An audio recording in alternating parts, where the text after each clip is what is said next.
चलो बच्चों, तो आज हम लोग अकाउंट में सेकंड पार्ट का सेकंड चैप्टर कंटिन्यू करें ना, जिसका नाम है अकाउंटिंग फॉर डिबेंचर। देखो, इस चैप्टर में हम लोग फाइनल एक्सरसाइज के क्वेश्चंस देख रहे थे ना, जिनके अंदर हमने जो है वो बेसिक एंट्रीज अभी तक समझी, बेसिक सम्स और बेसिक एंट्रीज समझी। अब से जो क्वेश्चन आएंगे ना, हर सम में कुछ ना कुछ नया पॉइंट होगा, क्योंकि ये चैप्टर में मैंने पहले भी बताया कि एग्जाम में शॉर्ट सम्स आते हैं और शॉर्ट सम के लिए बहुत सारे जो है वो नए नए टॉपिक्स इसके अंदर हैं। तो ध्यान देते जाना, कुछ पुराने ही टॉपिक्स हैं जो पहले चैप्टर में आते थे, तो कुछ जो है वो नए टॉपिक्स हैं। हर एक पॉइंट ध्यान से समझना। हमने फाइनल एक्सरसाइज के क्वेश्चन नंबर 6 तक के सम्स किए थे। आज हमें क्वेश्चन नंबर 7 देखना है पहले। और क्वेश्चन नंबर 7 है ना, उसमें आपका टॉपिक आता है कॉल्स इन एडवांस का। हमारा जो है वो इसमें पहला टॉपिक है आज का, वो है कॉल्स इन एडवांस। होता है ना कितनी बार कि भाई हमने जो है वो डिबेंचर के पैसे जब मंगवाए हैं तो इंस्टॉलमेंट में मंगवाते हैं, एप्लीकेशन पे, अलॉटमेंट पे, कॉल पे। तो कितनी बार जो कोई लोग होते हैं वो एक साथ पैसे दे देते हैं कि भाई बार बार मत मांगो, एक साथ जो है वो पैसे ले लो, वो एडवांस में हमें मिल जाता है। तो कोई अगर एडवांस में दे तो कंपनी मना थोड़ी करेगी उन्हें, अपने पास रख लेगी ना, बरोबर ना। लेकिन उसकी एंट्री हमें बतानी होती है। कॉल्स इन एडवांस की एंट्रीज करनी हो ना, तो मैं रूल्स लिखवा रहा हूँ, उसे रूल्स लिख देना। आगे जो आपने रूल के लिए पेजेस छोड़े हैं उसमें भी मेंशन कर देना कि कॉल्स इन एडवांस की जब हम लोग एंट्री करते हैं तो उस वक्त उसकी दो एंट्री आती है। पहली जब एडवांस मिलता है, दूसरी फिर जिसके लिए एडवांस मिलता है या जिस वक्त का एडवांस हो वो। पहले जब एडवांस मिलता हो, व्हेन एडवांस इज रिसीव्ड, जब जो है वो एडवांस मिलता हो हमें, तब उस वक्त एंट्री करते हैं हम लोग bank account debit to calls in advance account. Bank account debit to calls in advance account, जब हमें एडवांस के पैसे मिलते हो तो। और फिर जिसके एडवांस के पैसे मिलते हो ना, for what advance is received, तब उस वक्त हम लोग एंट्री करते हैं फॉर व्हाट एडवांस रिसीव्ड। तो calls in advance account debit to to 10% debenture dash account. देखो परसेंटेज तो हमने बताया ना, सब में जैसे क्वेश्चन हो वैसा परसेंटेज लिखेंगे। और ये डैश मतलब जिस वक्त का टाइम हो वो। समझो, एप्लीकेशन में हमें एडवांस मिला है अलॉटमेंट का, एप्लीकेशन के वक्त ही किसी ने अलॉटमेंट के पैसे भी दे दिए, समझना। तो एप्लीकेशन के वक्त एडवांस मिला ना, तब ये एंट्री करते हैं बैंक के साथ ही। जो भी बैंक वाली एंट्री करो उसके साथ ये एंट्री। एप्लीकेशन पे अगर कोई एडवांस मिला है तो ये एंट्री कर देते हैं। और एप्लीकेशन के वक्त किसका एडवांस मिला? अलॉटमेंट का। तो फिर जब अलॉटमेंट की बारी आएगी तो उतने पैसे हमें कम मिलेंगे ना, सही बात है ना, क्योंकि वो तो एडवांस में मिल चुका है, तो उतने पैसे उस वक्त कम मिलेंगे। तो जिस वक्त तो उसके पैसे कम मिले ना, तब ये एंट्री करते हैं। मतलब एप्लीकेशन में एडवांस मिला है तो ये, अलॉटमेंट का एडवांस मिला है तो अलॉटमेंट में ये एंट्री करते हैं for what advance is received. भाई calls in advance account debit to 10% debenture allotment, क्योंकि अलॉटमेंट के वक्त उतने पैसे कम मिलेंगे ना, एडवांस में मिल चुके हो तो। समझो अलॉटमेंट के वक्त किसी ने एडवांस दे दिया कॉल का, अलॉटमेंट के वक्त किसी ने कॉल का एडवांस दे दिया है, तो अलॉटमेंट के वक्त ये एंट्री करते हैं जब एडवांस मिले, और कॉल के वक्त ये एंट्री करते हैं कि भाई ये पैसे एडवांस में मिल चुके थे हमें। समझ आ रहा है? एडवांस के वक्त हमेशा ये दो एंट्री समझना है इसमें, ठीक है ना। अब देखो जैसे कि 7th वाला क्वेश्चन है, वो एक क्वेश्चन क्लियर करें तो समझ में आएगा। इसमें एक एक ही है, आपको पता है हर टॉपिक के ऊपर ऑलमोस्ट एक एक क्वेश्चन ही है। एडवांस वाला ये टॉपिक करोगे ना तो ऐसा सेम क्वेश्चन फिर से दोबारा नहीं आएगा। शॉर्ट शॉर्ट क्वेश्चंस अलग अलग ही दिए हुए हैं आपको। देखो जैसे कि 7th वाला क्वेश्चन है एक्सरसाइज में कि dynamic limited of Ankleshwar issue 30,000 12% debenture of 100 each on which the amount of per debenture was payable as under। Application पे 35 रुपीज, अलॉटमेंट पे 40 rupees, first and final call पे 25 रुपीज है, बरोबर। जिसमें से all the debenture were applied, पूरे ही debenture मिले, कोई एक्स्ट्रा नहीं है। लेकिन साथ में है कि Palak the holder of 1000 debenture paid the entire amount on his holding on allotment. Palak के पास 1000 डिबेंचर थे, उसने अलॉटमेंट के वक्त ही पूरे पैसे हमें दे दिए, अलॉटमेंट के वक्त ही पूरे पैसे उसने दे दिए हैं। and where Akash, the holder of 400 debenture, failed to pay the allotment and call amount. और आकाश के पास 400 डिबेंचर थे, उसने अलॉटमेंट और कॉल के पैसे दिए ही नहीं, मतलब ये तो कॉल्स एंड एरियर्स हुआ। एडवांस भी करना है हमें और साथ में कॉल्स एंड एरियर्स भी करना है, एक ही क्वेश्चन में जो है वो दोनों बातें हैं, तो ध्यान से समझना फिर इसे। And all amount on allotment and call were duly receive on all remaining debentures, बाकी के डिबेंचर के सब पैसे टाइम टू टाइम मिल गए, ठीक है। तो ध्यान देना है, इसमें हमें एडवांस भी करना है और इसमें हमें एरियर्स भी करने हैं, दोनों ध्यान से समझना। अब तो देखो एक एक करके एंट्री समझे ना। सबसे पहले एप्लीकेशन की बारी आएगी, एप्लीकेशन की बारी आएगी तो उसमें एप्लीकेशन में पहली एंट्री कौन सी करते हैं कि एप्लीकेशन के पैसे मिले हमें, पहले वो एंट्री ना, एप्लीकेशन के पैसे मिले कि बैंक अकाउंट डेबिट टू कितने परसेंटेज का ये डिबेंचर है, तो इसमें 12% डिबेंचर है, दिया हुआ ना 12% डिबेंचर, तो वो लिखेंगे कि 12% डिबेंचर एप्लीकेशन अकाउंट, जितने परसेंटेज का हुआ पूरे में वही लिखना है। तो कितनी एप्लीकेशन मिली, टोटल 30,000 डिबेंचर है, उसमें एप्लीकेशन के 35 रुपीज हमें मिले हैं, 30,000 के 35 रुपीज, तो 30,000 के 35 कितने हो जाएंगे, 30 मल्टीप्लाई 35 105 और पीछे ये 4 जीरो, मतलब कितने हो जाएंगे 10,50,000 रुपीज। 10,50,000 जो है वो हमें मिले हैं एप्लीकेशन में। और फिर दूसरी एंट्री कि अगर एक्स्ट्रा एप्लीकेशन हो तो उसके पैसे हम लोग वापस करते हैं, लेकिन यहाँ तो कोई एक्स्ट्रा एप्लीकेशन है नहीं, नहीं है ना, कोई एक्स्ट्रा एप्लीकेशन नहीं है, तो फिर क्या करेंगे, तो फिर हम लोग पूरे के पूरे को ही डिबेंचर में कन्वर्ट कर देंगे, मतलब कैपिटल में ट्रांसफर कर देते हैं ना कि ये अपने पैसे हैं, कोई रिटर्न नहीं करने हैं।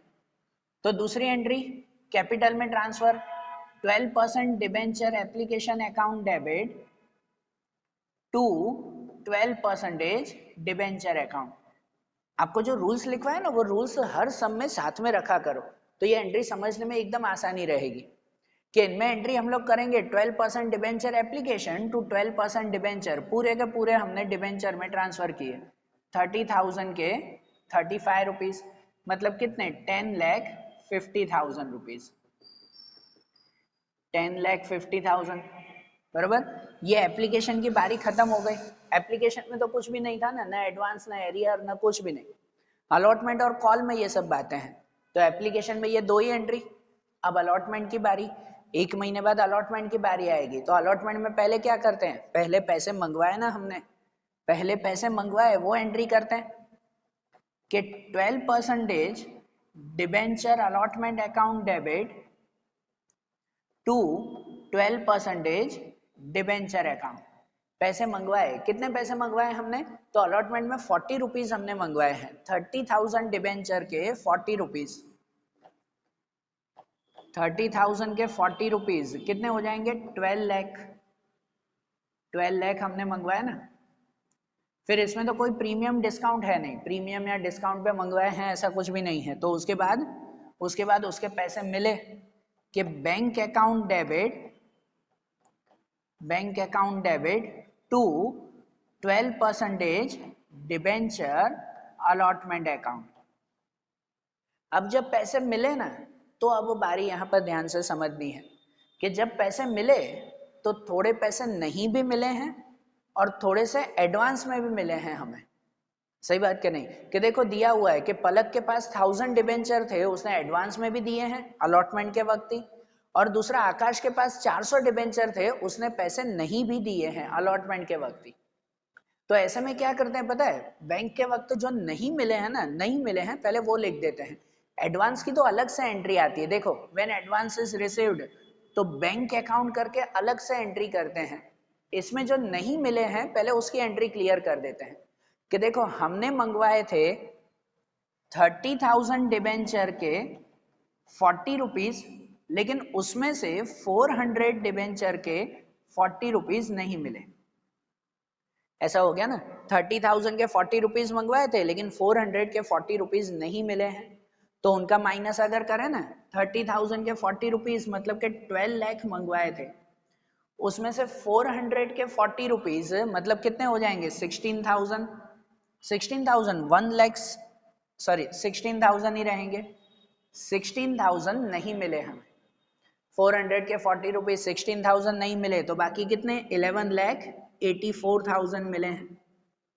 तो पहले बैंक में वही लिख देते हैं कि लीगली हमें कितने मिले, हमने मंगवाए तो इतने ही थे ना 12 लाख, उसमें से इतने नहीं मिले हैं, बराबर। एडवांस की एंट्री अलग से, पहले एरियर की एंट्री, हर सब में ध्यान दे दो, पहले एरियर की एंट्री, एडवांस की एंट्री बाद में। तो जो नहीं मिले हैं, बाकी के जितने मिले वो यहाँ पर लिखेंगे कि 11,84,000 हमें मिले हैं, 11,84,000, और जो नहीं मिले तो वो कॉल्स इन एरियर्स में यहाँ पे लिख दें, कॉल्स इन एरियर्स में, कि calls in arrears account debit to 12% debenture allotment account, calls in arrears to 12% debenture allotment. कितने नहीं मिले, 400 के 40 रुपीज हमें नहीं मिले हैं, तो 400 के 40 रुपीज 16,000 नहीं मिले। ये अलॉटमेंट के वक्त एरियर हो गया ना, फिर उसके साथ एंट्री करते हैं एडवांस में, कि इसी वक्त अलॉटमेंट की ही बारी चल रही है हमारी, कि उसी वक्त थोड़े से पैसे एडवांस में भी मिल गए। 1000 डिबेंचर थे पलक के पास, उसने कॉल के पैसे दे दिए, कॉल के वक्त कितने थे 25 रुपए थे ना, फर्स्ट एंड फाइनल कॉल के 25 रुपए, वो उसने उसी वक्त दे दिए हमें, तो उनकी भी एंट्री बताएंगे ना हम लोग। मतलब यहाँ पर advance, when advance is received, तो ये एंट्री करते हैं bank account debit to calls in advance account, bank account to calls in advance account, जिसमें पलक के पास 1000 डिबेंचर थे, उसने 25 रुपीज एडवांस में दिए, 40 नहीं लिखेंगे हम लोग, 40 तो अलॉटमेंट का था, उसने तो कॉल के एडवांस में दिए हैं ना, बराबर ना, तो कॉल के कितने हैं 25 रुपीज, वो उसने एडवांस में दिए हैं, 1000 के 25 मतलब 25,000 उसने एडवांस में, बराबर। ये अलॉटमेंट की बारी खत्म। जब एडवांस में मिले वो, और किसके एडवांस में मिले, कॉल में, तो कॉल में ये एंट्री करेंगे, अभी नहीं, ये तो अलॉटमेंट के वक्त मिले वो खाली एंट्री। तो ये अलॉटमेंट की बारी खत्म, पहले पैसे मंगवाए, फिर जब मिले हमें तो थोड़े पैसे नहीं मिले वो एरियर में, और थोड़े से एडवांस में मिले हमें, ठीक है। अलॉटमेंट खत्म हो गया ना, तो 1 महीने बाद कॉल की बारी आएगी, समझना ध्यान से, कॉल की बारी आएगी तो पहले कॉल के पैसे मंगवाना, पहले तो लीगली होता है कि हाँ भाई कॉल के पैसे मंगवा रहे हैं, फिर कितने नहीं मिले, एडवांस मिले, फिर एंट्री करते हैं।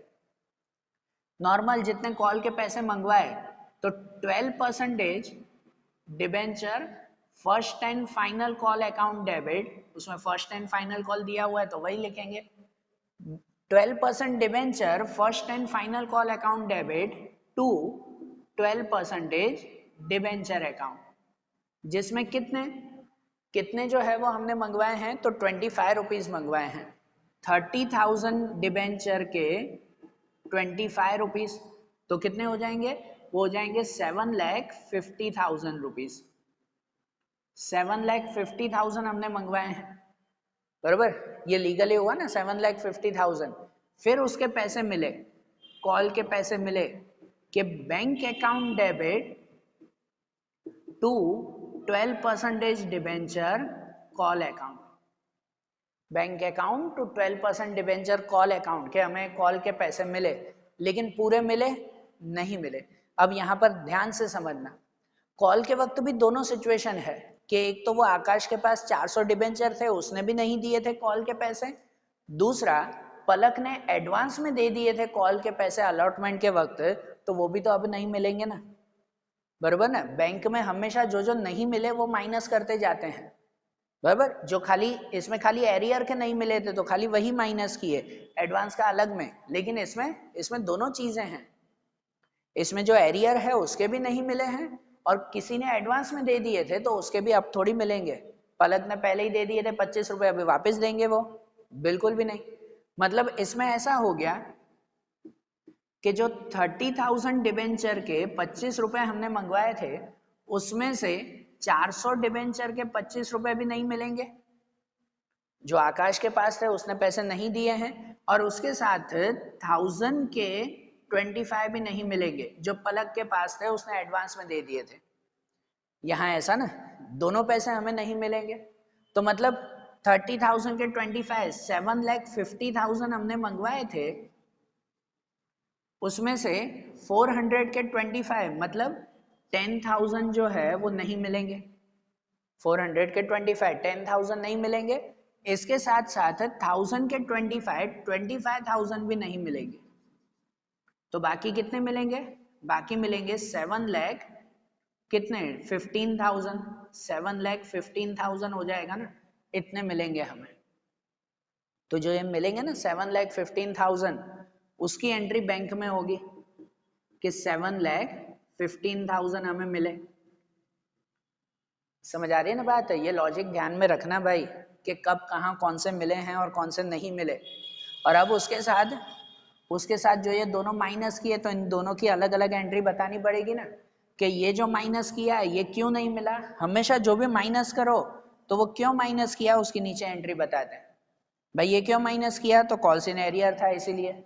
यहाँ पर भी ये क्यों माइनस किया हमने? क्योंकि एरियर थे, पैसे नहीं मिले, तो वो एंट्री करेंगे ना हम लोग कि calls in arrears account debit to 12% debenture call account. Calls in arrears to 12% debenture call, जिसमें 400 के 25 रुपीज जो आकाश ने नहीं दिए वो, तो वो टोटल 10,000 बराबर है। और दूसरा ये क्यों माइनस किया हमने? क्योंकि ये एडवांस में मिल चुके थे, और जो एडवांस में मिले हो तो उसके लिए ये एंट्री करते हैं कॉल्स इन एडवांस। ये बताया ना, जब एडवांस में मिले थे, अलॉटमेंट में एडवांस मिले थे तब वो, और जिसके लिए एडवांस में मिले थे कॉल के लिए, तब कॉल के वक्त ये एंट्री। ठीक है ना? ये एडवांस में मिले थे तो उसके लिए ये एंट्री होगी ना कि calls in advance account debit to 12% debenture call account. बराबर? ये जो पैसे मिले उसमें थोड़े नहीं मिले वो एरियर के, थोड़े एडवांस में मिले वो उसके। कितने एडवांस में मिले थे? तो 1000 के 25 रुपीज जो पहले ही मिल चुके थे, मतलब 25,000। बराबर? ये हो गया ना, ये हमारी कंप्लीट एंट्री आई। एप्लीकेशन, फिर अलॉटमेंट के वक्त, और फिर कॉल की बारी। जो भी लॉजिक से किया है, जो भी ध्यान से हमने किया है ये एंट्रीज, वो अच्छी तरह से समझना। बराबर ना? लॉजिक पूरा समझना कब कौन सी एंट्री करनी है। तो इसे अच्छी तरह से लिखो। फिर इसके बाद जो 8th वाला क्वेश्चन है उसमें नया टॉपिक है, हर सब में कुछ ना कुछ नया होगा। अब 8th वाले में न्यू टॉपिक है, वो अब हम लोग समझे। फिर अब जैसे उसके बाद 8th वाला क्वेश्चन है, वो जो हमारा क्वेश्चन है उसमें टॉपिक है हमारा प्रो राटा का, प्रो राटा डिबेंचर्स। याद है? ये टॉपिक भी जो है वो हमारा पहले चैप्टर में था ना, प्रो राटा। प्रो राटा हम लोग किसे कहते हैं कि जब जो है वो एप्लीकेशन के वक्त एक्स्ट्रा एप्लीकेशंस अगर हमें मिलती है ना, तो उस एक्स्ट्रा एप्लीकेशन के पैसे हम लोग रिटर्न नहीं करते, लेकिन उसे नेक्स्ट अलॉटमेंट में एडजस्ट कर लेते हैं, तो उसे हम लोग प्रो राटा कहते हैं। सही बात क्या नहीं? कि अगर आपने जो है वो मेरी कंपनी के 1000 डिबेंचर्स खरीदे हैं, 1000 डिबेंचर अगर आपने मेरे खरीदे हैं, लेकिन उसमें से मैंने 700 डिबेंचर ही एक्सेप्ट किए हैं, 700 डिबेंचर की ही एप्लीकेशन मैंने एक्सेप्ट की, तो 300 डिबेंचर के पैसे मुझे रिटर्न करने चाहिए ना। हम लोग जैसे एप्लीकेशन में करते हैं कि 300 डिबेंचर के पैसे जो है वो मुझे रिटर्न करने चाहिए, लेकिन मैंने वो रिटर्न नहीं किए, और आपके 300 डिबेंचर के पैसे मैंने अपने पास रख लिए कि चलो 700 डिबेंचर तो आपने दिए हैं, तो इसका मतलब अलॉटमेंट के वक्त आप भी 700 डिबेंचर के पैसे मुझे वापस दोगे ना, तो उसमें उतने पैसे कम दे देना जो मैंने आपको रिटर्न नहीं किए हैं। सही बात क्या नहीं? इसे कहते हैं प्रो राटा डिबेंचर्स।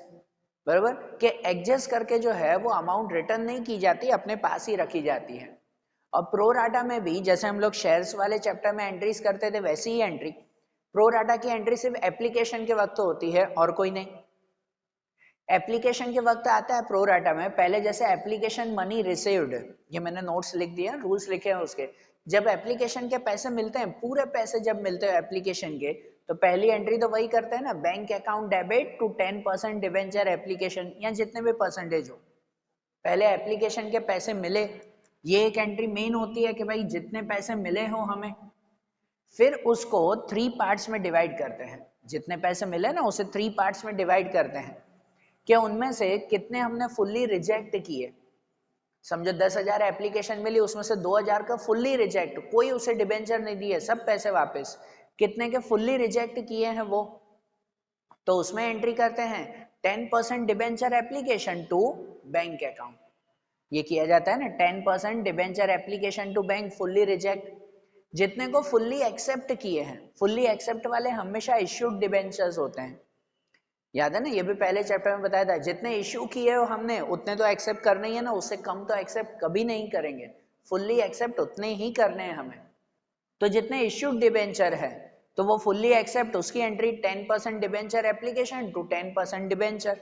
अगर प्रीमियम के साथ है या डिस्काउंट के साथ है तो यहां पर करते हैं फुल्ली एक्सेप्ट के साथ प्रीमियम या डिस्काउंट की एंट्री भी करते हैं अगर हो तो। और फिर बाकी के प्रो राटा, जितने के पैसे हमने रिटर्न नहीं किए अपने पास रखे हैं वो प्रो राटा में, कि 10% debenture application to 10% debenture allotment account, बराबर ना, कि एप्लीकेशन के पैसे हम लोग अलॉटमेंट में एडजस्ट कर रहे हैं। ठीक है, ये एंट्रीज ध्यान रखना है, इसे रूल्स में भी लिख लो।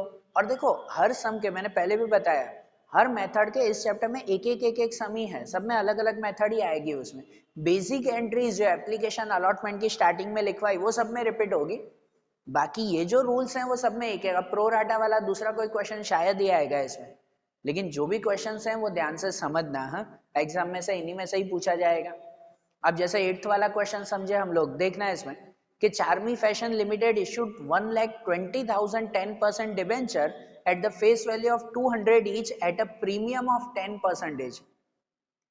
200 रुपए का डिबेंचर है, 10% प्रीमियम, 10% प्रीमियम मतलब 10 रुपए एक्स्ट्रा ना, सॉरी 20 रुपए एक्स्ट्रा, 200 रुपए का है, 200 के 10% मतलब 20 रुपए एक्स्ट्रा। डिबेंचर कितने का हुआ, 220 रुपए का। एंड विथ एप्लीकेशन जो amount was payable as under with application 100 including premium and balance amount on allotment, बाकी का जो है वो अलॉटमेंट में। तो देखो यहां पर अगर हम रफ वर्क करें ना थोड़ा सा, तो कुछ ऐसे होगा कि पहले अमाउंट में टोटल जो है वो टोटल 200 रुपए का डिबेंचर है प्लस 20 रुपए प्रीमियम, 220 रुपए का हुआ ना, जिसमें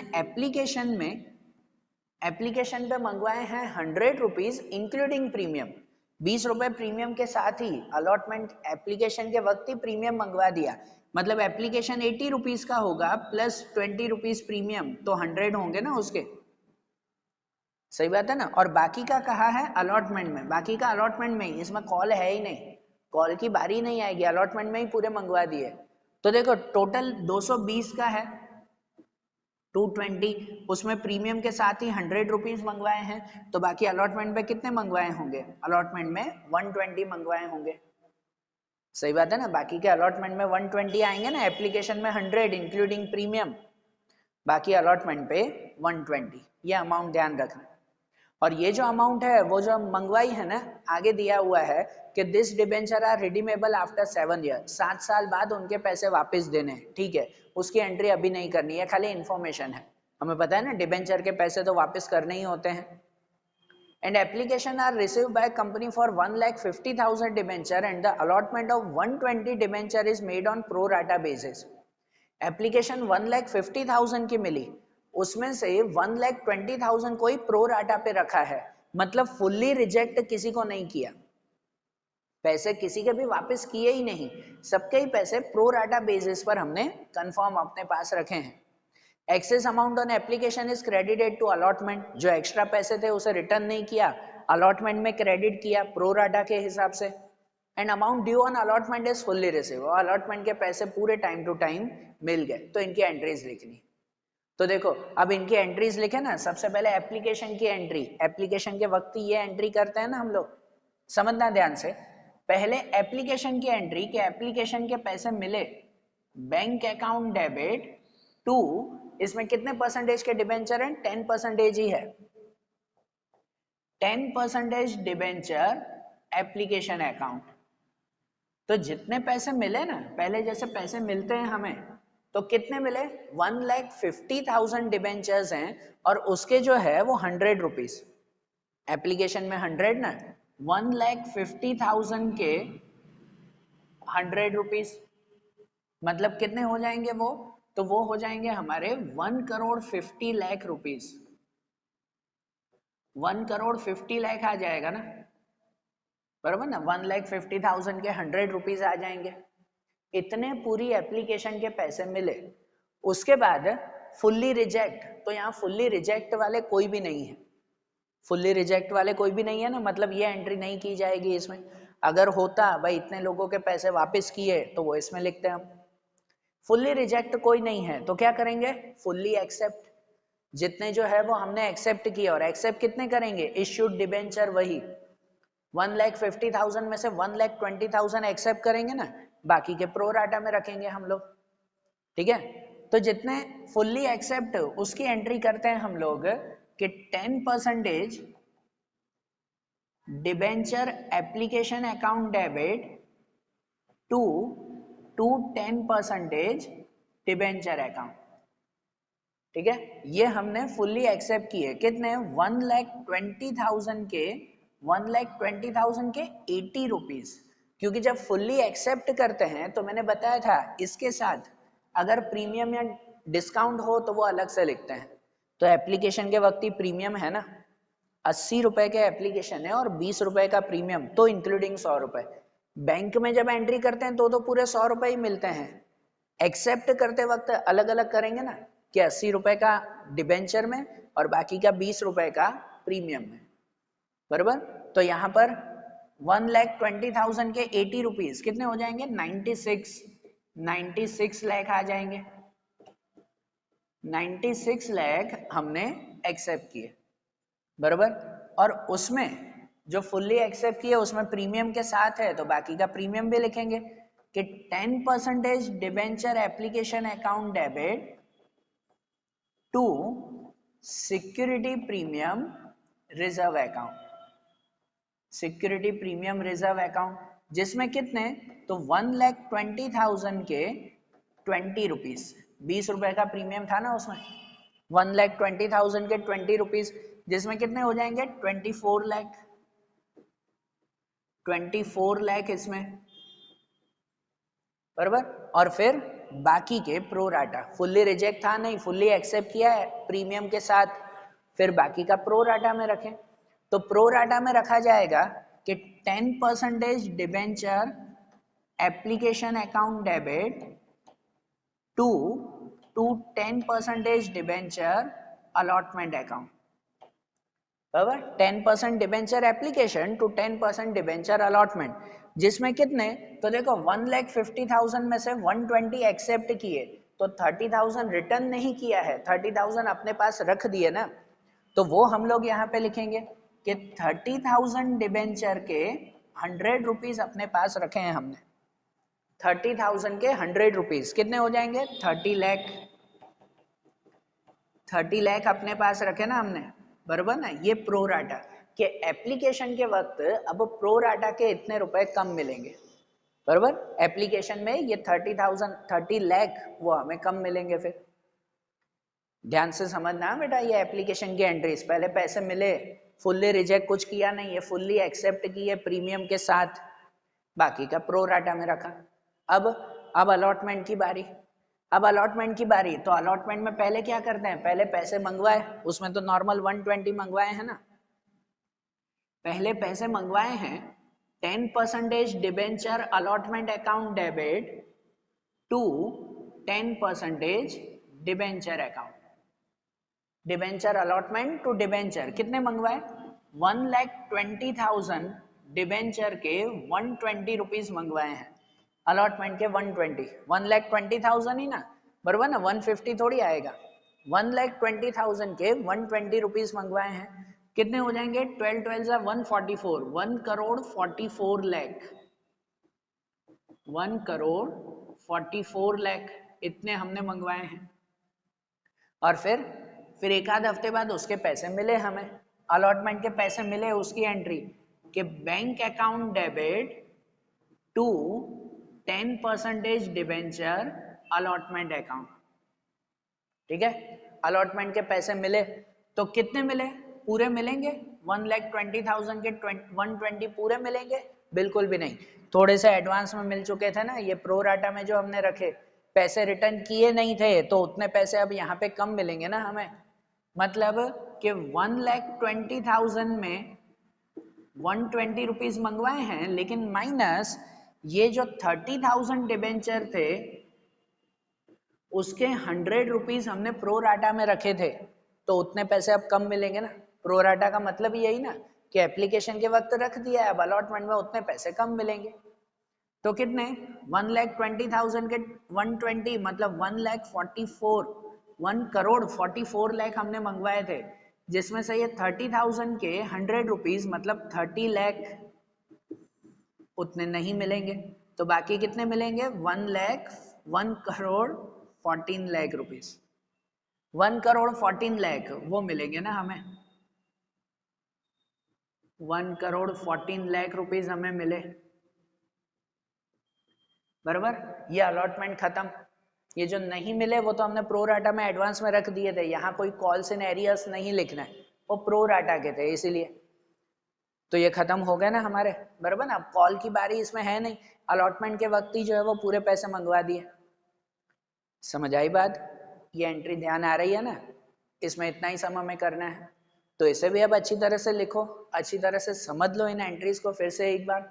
फिर जो आगे के क्वेश्चंस आएंगे, आगे के जो नई नई मेथड्स आएगी, वो अब हम लोग नेक्स्ट वीडियोस में देखेंगे। Okay, thank you.